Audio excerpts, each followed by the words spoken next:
What you doing, what you doing, won't you come on down to MadelynPoulson.com. This is Mad Talks. Boop boop doo doo doo.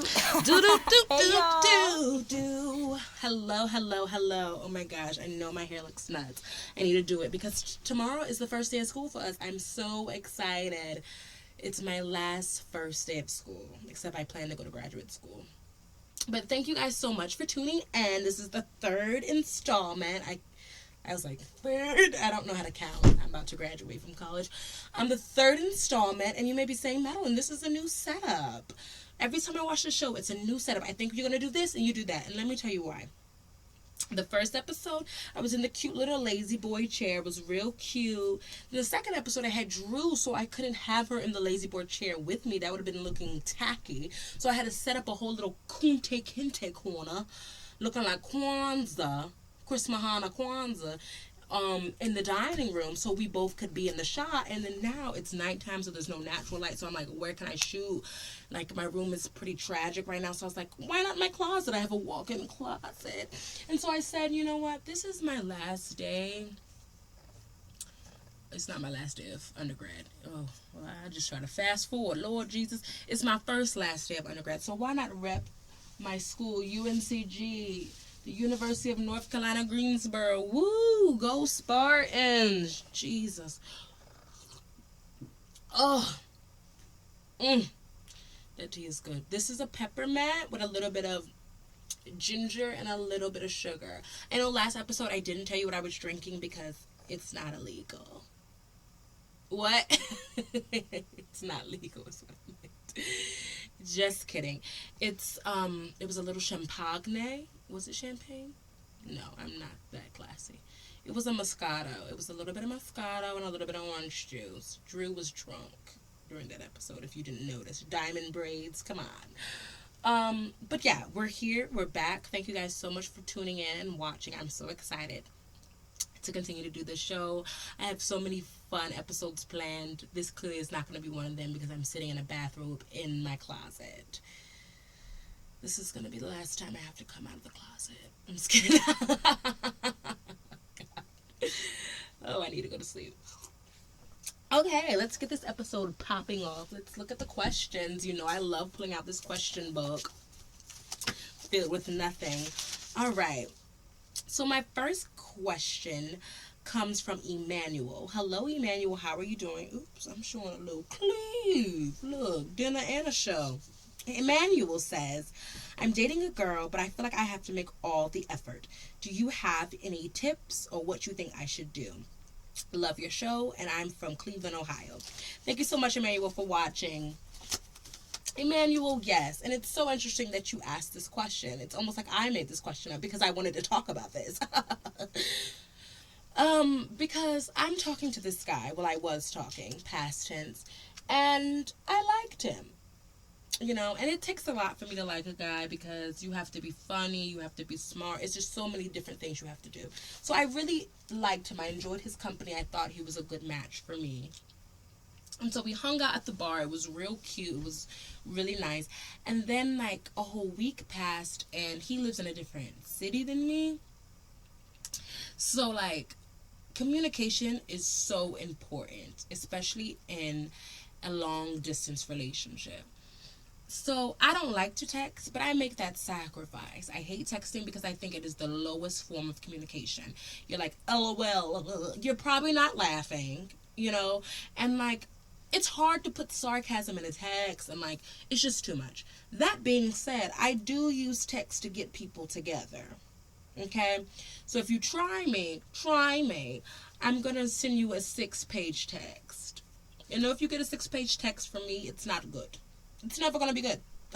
It's never going to be good. Unless it's like on Christmas or your birthday. And I'm like, you mean so much to me as a friend. But anyway, I like talking on the phone. It's a lost art. No one likes talking on the phone anymore. My roommates make it abundantly clear that I'm the only person in the world who likes talking on the phone. And so texting has become like the thing. And so I'm expected to text him because, we don't live near each other and we can only see each other once a week or so. But I noticed that I was the only one texting. Like, I would have to text first. I already told him I didn't like texting. I had to text first. I had to call first. And it just became like too much. So in my mind, we're done. That being said, unless he watches this show, he probably has no idea that we're done. I also deleted his number. So here's the thing. Now, mind you, this was all over a week. And some people may say, like, that's really soon and it's really crazy. But my thing is, if you're not putting in the effort in the fundamental stage, in the foundation stages, I'm done. Because, like, this is the time we should be having fun. Texting should be easy. Talking on the phone should be easy. It should all be very easy, breezy, beautiful, cover girl. If it's like we're doing bumper cars, like it's not an easy road, I don't know where our future lies. Does that make sense? And so, Emmanuel, you didn't say how long y'all have been together, but if it's in the beginning stages and it's dry, the texting is dry, I'm going to let you know it's going to continue to be dry. It's going to continue to be like a chicken breast without seasoning, dry. And nothing is going to change. All that to say this, Emmanuel. If you think it's worth salvaging, I would let her know, like, hey, Tammy, I think you're great, but you're just not putting in the effort, and I feel like this is a one-way street. And if nothing changes, I would say, tell Tammy to beat it. Like, you don't have time to be just waiting around for someone who doesn't care about you or treat you right. Okay? Thank you so much, Emmanuel. Thank you so much for watching the show. Our next question comes from Rita, and Rita is from Oregon. Hey, Rita, how are you doing? Thanks for watching. Rita says, I know that you go to UNCG. Can you tell me the best and worst things about being in college there, and what advice you would give to your younger self? Thank you so much, Rita. I do go to UNCG, as you can see. I really did stumble upon UNCG. I only applied to 3 schools, well, 2.5. I didn't finish my William and Mary application.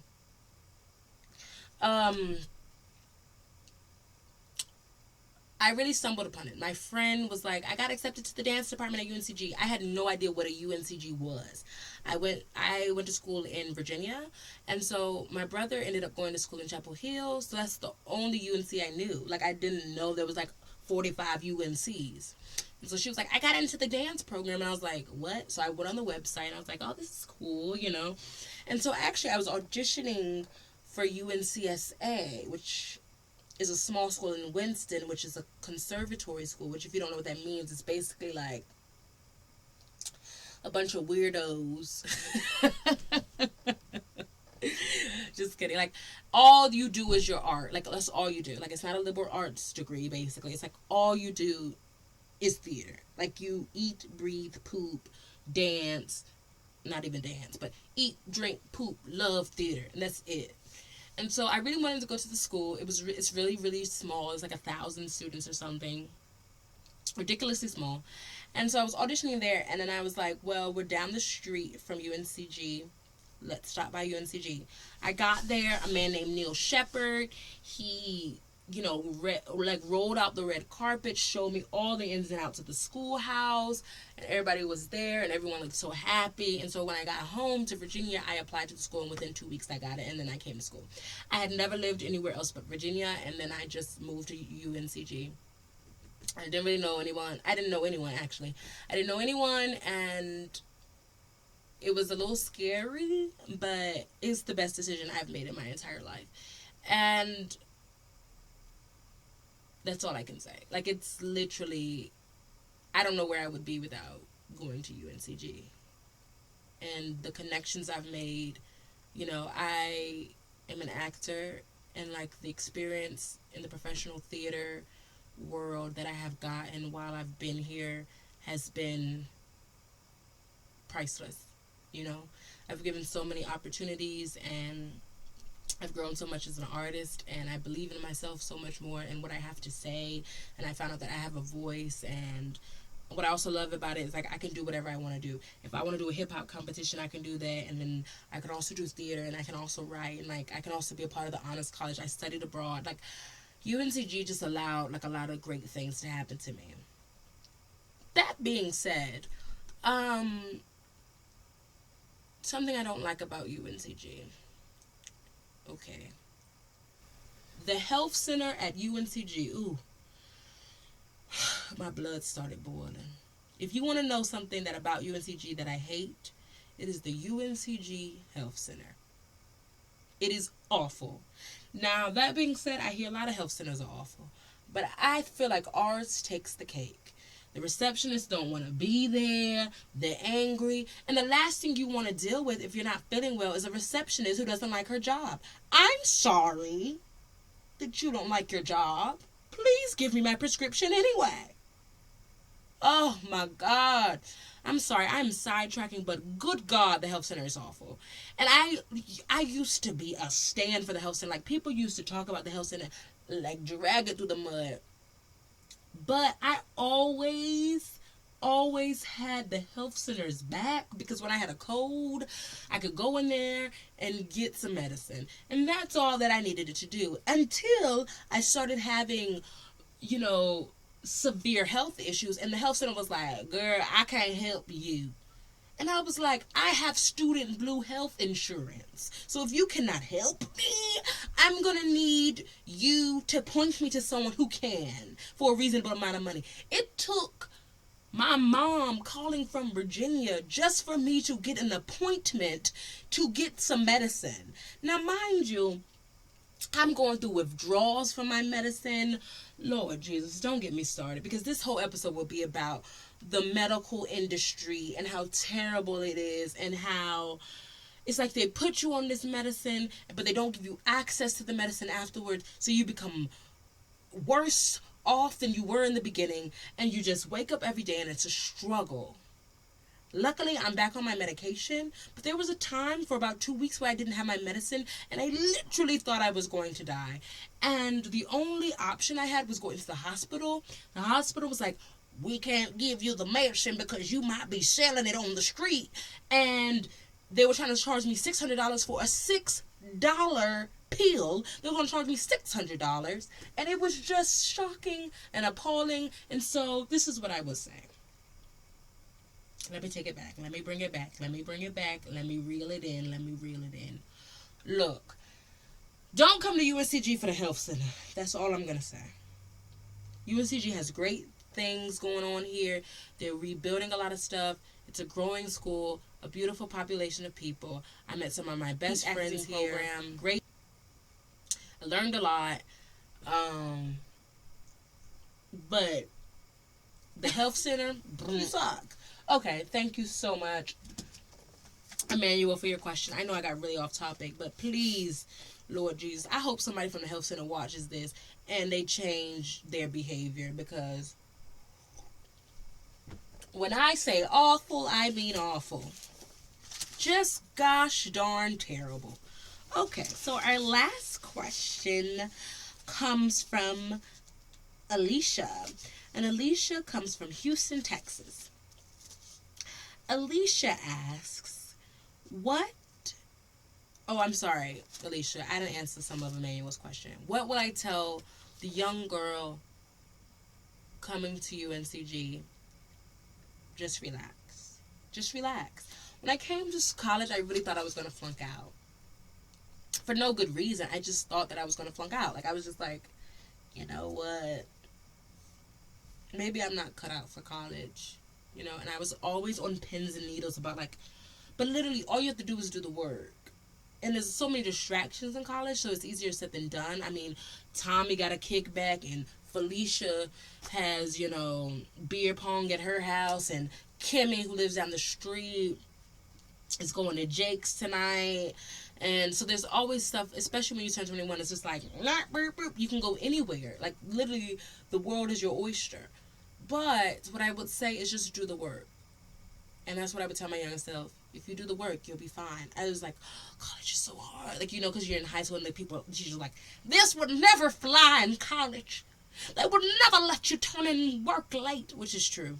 Don't try to turn in work late. But you need to be on your best behavior because you're about to go to college. So you go to college and you're really scared. Like, I was like frightened. And there's 200 people in my class. And, oh, Jesus. But I would tell her to just relax. You'll be fine. You'll do better than fine. You'll be spectacular and you'll shine like new money. Know that you love Adele. Alicia, how did you know? Are you planning to go to her concert? Why or why not? Thank you so much, Alicia, for watching. What a fun question. This is a fun group of questions. Adele is someone I love dearly. My roommates hate Adele, and it's really upsetting to me. And we're almost not friends because of it, because Adele is amazing. Now, I'm not going to her concert because Adele lost her ever British mind when she said a ticket was going to be $8,000. Look, unless you're Jesus Christ himself, and he wouldn't charge $8,000. I'm confused, Adele. You're going to stand up there with your contoured face and your highlights and your black dress, and you're going to sing sad songs, and I'm not paying to cry. Jesus, I love Adele, but come on, Adele. Come on! That is literally my tuition. No, I'm not going to the concert, Alicia, and you know that. I wish. I mean, the tickets started at like $800 or $150. I'm just not, I can't do it. But I do own 25. And I play it almost every day because it just gets my entire life. I've cried in the bathtub several times to it, like with the shower gel can, just like, hello from the other side. I'm just singing my heart out. I believe that I am Adele.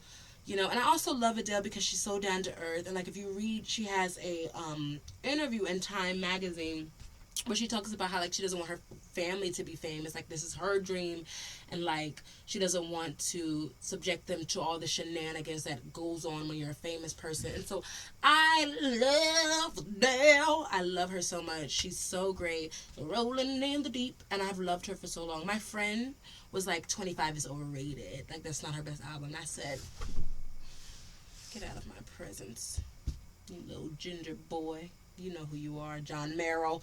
Anyway, it is her best album. I love him. John, that's the only reason why I didn't kill him. Anyway, I'm not going to the concert. If you have any money, you should send me the tickets. I'll love you forever. Thank you so much for watching. I know this episode has been all over the place. I'm half asleep. I have class at 9 in the morning. Thank you so much for watching this episode of Mad Talk. As always, subscribe, like, and share.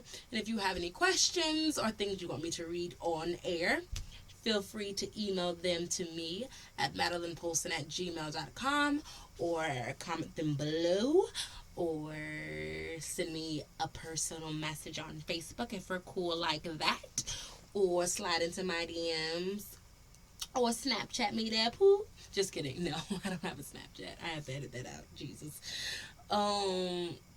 Yeah, I'm half asleep, so I'm gonna go. But thank you so much for watching. Hello from the other side. Rolling in the deep. Good night. What you doing, won't you come on down to MadelynPoulson.com. This is Mad Talk.